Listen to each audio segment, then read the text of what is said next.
Et avant tout les consommateurs, puisqu'on leur a assuré une alimentation abondante et à relativement bon marché pendant des années et même encore aujourd'hui. Je dirais les premiers bénéficiaires de la PAC, c'est les consommateurs. Il faut toujours le rappeler, parce que quand on regarde les courbes, les prix alimentaires pour les consommateurs ont baissé en permanence depuis 60 ans. Et aujourd'hui, ils représentent très peu de choses dans le budget des ménages. Et on voit que chez les jeunes, ils représentent encore de moins en moins, puisque chacun préfère faire des économies pour s'acheter de l'électronique ou pour se payer des vacances. Deuxièmement, ça bénéficie aux agriculteurs.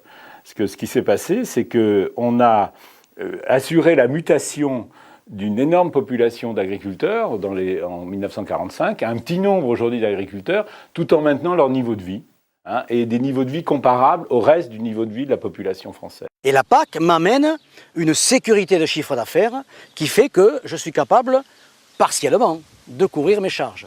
Ceux qui bénéficient de la PAC de façon indirecte, moi je suis agriculteur, mais on dit qu'un agriculteur fait vivre 5 personnes. Dans les gens qui fournissent du matériel, qui fournissent des fournitures à l'agriculture et ceux qui transforment les produits agricoles. Dans tout ça, ça fait de l'emploi. Alors si je prends l'exemple de mon exploitation, il n'y a pas que la PAC non plus quand même. La PAC, ça représente 10% de mon chiffre d'affaires, ce n'est pas rien. Mais quand même, l'essentiel de mon revenu, il est fait par ma technicité. Et si j'ai des porcs qui ont une meilleure croissance, si j'ai des meilleurs rendements en blé, c'est ça qui fait la différence de mon revenu. Et je suis agriculteur parce que la PAC a contribué à maintenir un peu mon revenu. Production. La vigne, par exemple, elle n'intervient pratiquement pas, quasiment pas. Sur tout ce qui est maraîchage, fruits et légumes, elle n'intervient pas.